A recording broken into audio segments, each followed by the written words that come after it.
চলতি বিশ্বকাপের প্রথম অঘটন দেখল বিশ্ব। বৃহস্পতিবার ডালাসে সুপার ওভারে পাকিস্তানকে হারিয়েছে স্বাগতিক যুক্তরাষ্ট্র।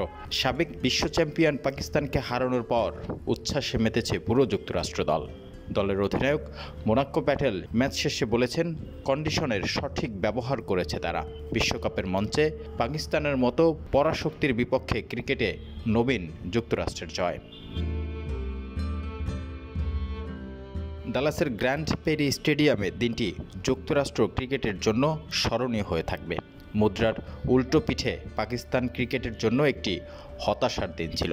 প্রথমে ব্যাট করে নির্ধারিত 20 ওভার শেষে 7 উইকেট হারিয়ে 159 রান সংগ্রহ করে পাকিস্তান।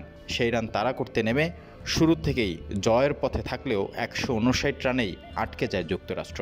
তবে সে আক্ষেপ তারা মেটায় সুপার ওভারে।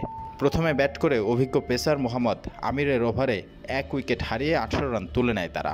ওভারে 3টি ওয়াইড দেন পাকিস্তানের পেসার। এই 3 ডেলিভারিতে অতিরিক্ত রান সহ 7 রানই যেন শেষমেশ গলার কাটা হয়ে ধরা দিল বাবর রেজওয়ানদের। বাবর মনে করেন সেটাই সুপার ওভারে যুক্তরাষ্ট্রকে এগিয়ে দিয়েছে। 19 রান তাড়া করতে নেমে 13 রানের বেশি তুলতে পারেনি পাকিস্তান।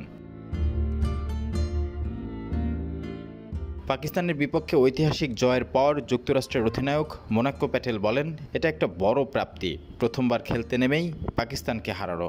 আমরা আমাদের কন্ডিশন ভালোভাবেই ব্যবহার করেছি। অবিশ্বাস্য এই জয়, আমরা খুবই খুশি। আমাদের পরিকল্পনা সফল হয়েছে। আমরা চেয়েছি বিশ্বকাপের সেরা দলগুলোর মধ্যে কাউকে হারাতে।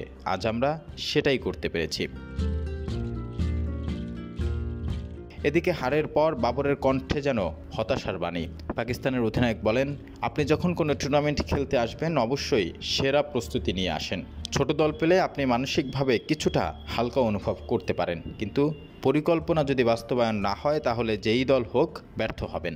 প্রস্তুতি ভালো ছিল, কিন্তু দল হিসাবে আমরা পরিকল্পনা বাস্তবায়ন করতে পারিনি এই ম্যাচে।